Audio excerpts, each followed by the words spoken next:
Oh. Oh, oh, that was painful. The 1999 version of The Mummy is a favorite amongst some of my friends, so we decided to react to the trailer. I'm Anya, and I am also an archaeologist. I am a paleoethnobotanist, so I study plants from archaeological sites. I'm Adam. I'm a bioarchaeologist and forensic anthropologist, so I study human remains. I'm Katie. I'm also an archaeologist and a paleoethnobotanist, so I also study plant remains, and I do most of my work in the Andes. Where's our Egyptologist? I forgot to ask one of my Egyptology friends to come to this recording. However, my good friend Brooke, who's also an Egyptologist, helped me fact check some of the questions we had after the fact. So if you're curious what archaeologists think of The Mummy, especially archaeologists who don't study Egypt, keep watching.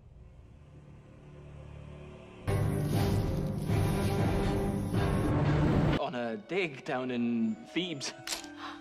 Jonathan, I think you found something. There is an ancient legend of a place known as the City of the Dead. They call it the doorway to hell. Where the earliest pharaohs were said to... Okay, this was my question, the first one. Like, did Egyptians have a concept of hell? Like, is that like the translation? Like, I don't know. I'm not the right person to ask for that. Where's our Egyptologist?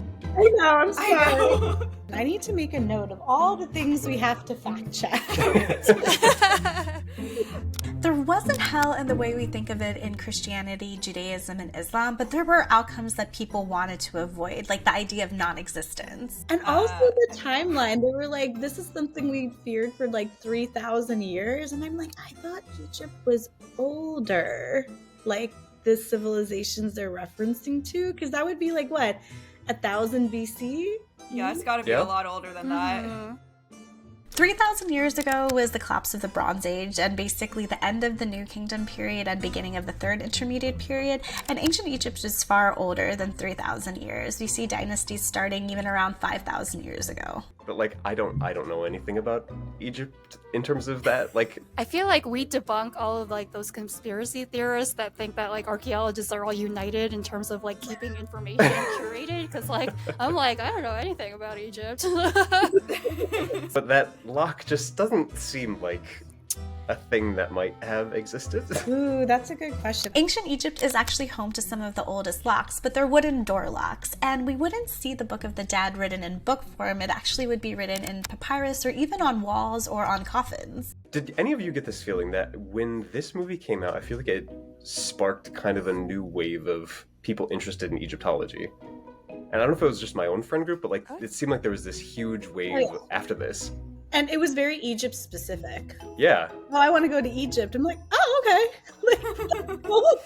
I mean, this is one of those movies that has had such a like lasting impact, because I was polling my students yesterday actually about how many of them have seen this, and they've all seen this, and they all like remember specifically that like one book. I don't know if you guys remember this in Barnes & Noble that was like super beautiful. Yes. And, like, I think it was like gold or something. Like it was just like, yeah, and we all just kind of had a moment where, like, yeah, that really sparked a memory. I was about to bring those up. I feel like I saw a meme recently that was like, if you had these books, you're gay now. Because if you don't have this, this is the gay passport, okay? So prove it to me, search this video, and prove it. Yeah, there's like the Egyptology one. There was one. I remember there was one all about like the Cicely Mary Barker fairies. Like they were amazing, and they were collectible books. I love the GK Eyewitness books when I was a kid. Wait, what were those? They were like kid encyclopedias about different topics. Yeah, like you had one for plants, you had one for like planes and stuff, and like just different subjects. It was really awesome. I feel so Very cheated. visual. That is totally would have been my jam, but I don't think my school library had those. I will send it to you. You can have it. Or if we do another one, we can just have story time as a part of the video. Oh my god, that would be so cute. It's like Adam and I got cheated, so we need to relive that part of our childhood. So. I'll sit you down and I will read you a book. We have to talk about like the field wear too, because I think like it's such an interesting aesthetic. like this Oh, yeah. time period, like versus what we saw last time with like I guess mid-century, like the classic, you know, menswear thing. Like this one, like oh my god, everyone's outfits looks amazing. Yeah. Oh my gosh, I would wear everything that Evelyn wears in this movie. Like this makes me Same want here. to just like. And so Brendan good. Fraser, like I want that. I want all the leather. I mean, both of them really. Like all that Oh leather. my gosh. I feel like it's also like very of the moment right now, like the light academia like kind of style. Yeah. Like it's so good. Actually, Katie, I feel like the scarf you're wearing or tie, like Yes. matches you. Ow, yeah. I am wearing. Oh I'm glad you all noticed. I am cosplaying Evelyn, so I That tried. is I don't know if it's amazing. 100% match. Oh, that was so smart. It was Yeah, it's really the most cute. achievable one. But if I were to pick a style icon, I think I would go with Brendan Fraser in this one because like I would wear everything that he wears in these films. Just for the leather alone. Just the leather, yeah. I mean, it definitely beats our like cargo pants and like REI shirts and whatever that we wear now. I do I mean, love a lot it of in this this is, movie. like, No so one gets practical. dirty at all, and I'm like, Yeah. the second I step onto a field site, especially if it's going to be like Egypt where it's hot, just no. Mhm. And clearly they're not wearing sunscreen because that stuff will turn into mud after a while. So And yet they This have time. perfect skin. I'm sure there's a hat somewhere. I mean, to be fair, a lot of it takes place at night, so. Egypt. Are we going into battle? There's something out there. Something underneath that sand. They came to uncover its secrets. Mummies, my good son. This is where they made the mummies. They sought Oh, Oh, that was painful. I've been on field sites where people have done that. No! Uh-huh. I was like sympathetic pains watching somebody do that. It wasn't well, one of them was a boot. The other times it was just like shovels and dropping equipment. oh no. I mean, you can reconstruct them, but at the same time. It's like that was someone's No. head. I know. Uh-huh, yep. Wow. That collective moment of pain. However, she's so beautiful. I'm like, I'll wear Evelyn's story too. So. its treasure. And then there was light. Oh boy. What they did Oh my god. It does exist. I think this may be the Book of the Dead. was unleash a force unlike any the world has ever known. You must not read from the book! You have unleashed the creature that we have feared for more than 3,000 years. He will regenerate and no longer be the undead. I don't think I realized until just now how terrifying this movie was when it came out. Like, super fun, but like the wall of sand with his face and things, the CGI at the time was really good and terrifying for a kid. Yeah. I would never be able to watch it by myself. There were a couple of times because this thing would replay relatively often. I remember if I was by myself at home, I would like turn it off the TV immediately because it was just too freaking scary. Like this and like Jurassic Park for some reason as a kid are like core memories Yeah. for like freaking me out. Jurassic Park was scary. I mean, it's still scary. I got nightmares. My parents too. were like, "Are you sure you want to watch this?" I was like, "Yeah, I'm fine." I'm Be like, fine. "Fine." Okay, I have a nerdy fun fact about me because of Jurassic Park. So when I don't remember how old I was, but I think it was the second or third movie. There's this one scene where the dinosaur comes in through the window of the house. And I remember I saw that, and I was little. I don't know if the timing really matches up. I should figure it out, but it must have been like kindergarten, first grade. And ever since then, and like when I was a kid, I would always have to sleep with something over my ear. When I was asleep, like if I were on my side, I had to have the blanket over my ear because I was so afraid that a dinosaur would come in through my window at night and bite my ear off.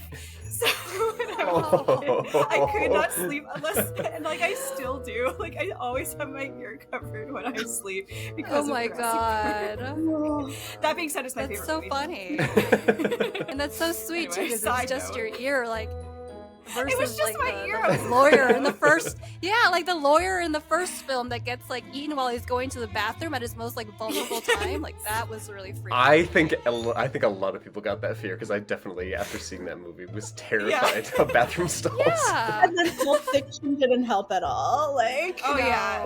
No.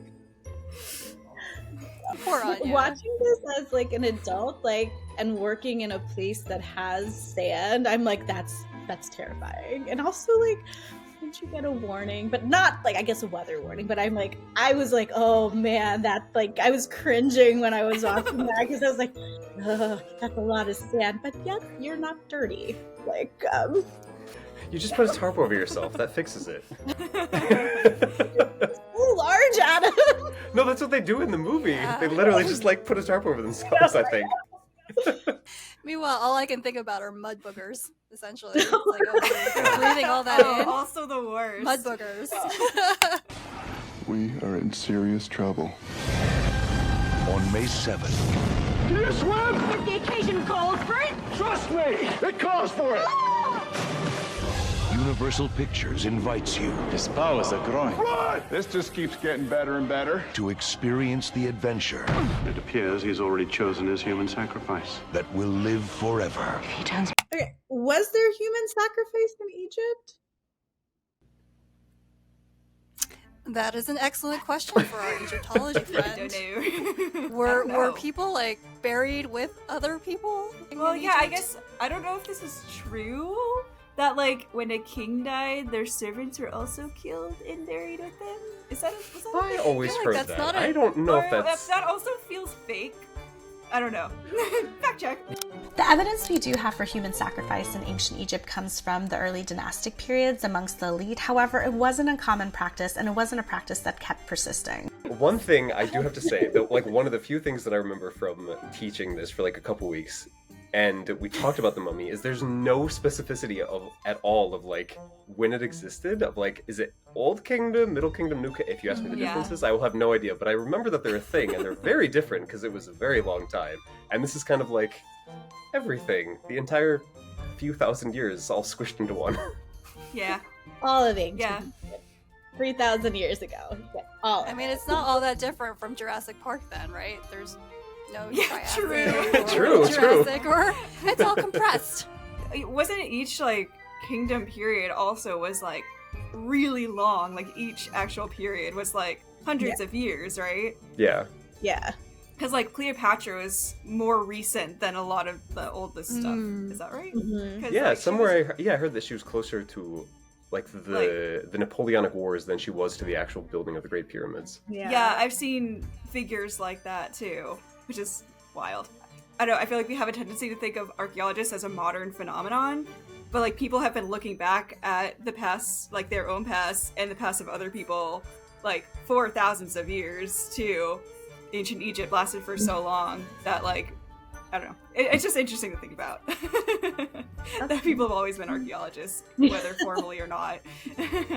Whether with the outfits or changing outfits. Yeah, exactly. But they looked fire too. They really did. Turns me into a mummy. You're the first one I'm coming after.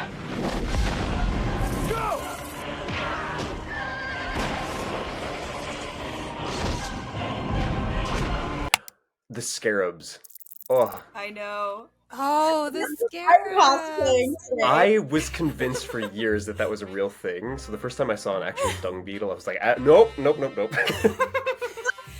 Dung beetles don't eat humans, especially ones that are alive, and they don't even bite humans. They prefer dung. Smiti and I just did a video on archaeoentomology, and I really wish that we had put like B-roll of the scarabs at the beginning or something. Just some kind of that like would've nod been to it. Missed Oh my opportunity. God. Next time. We'll do a short on this. Yes.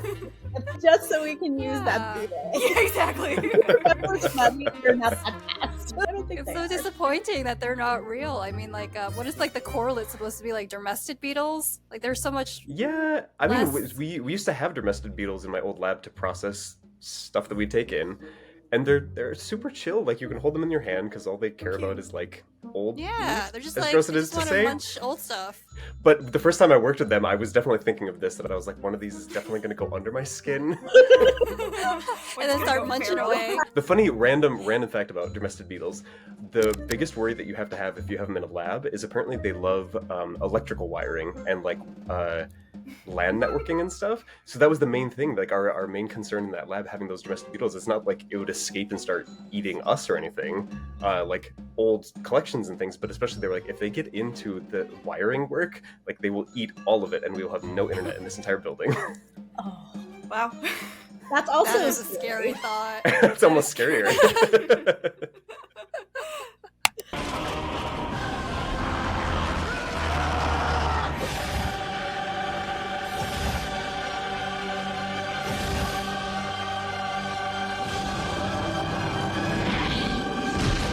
The Mummy.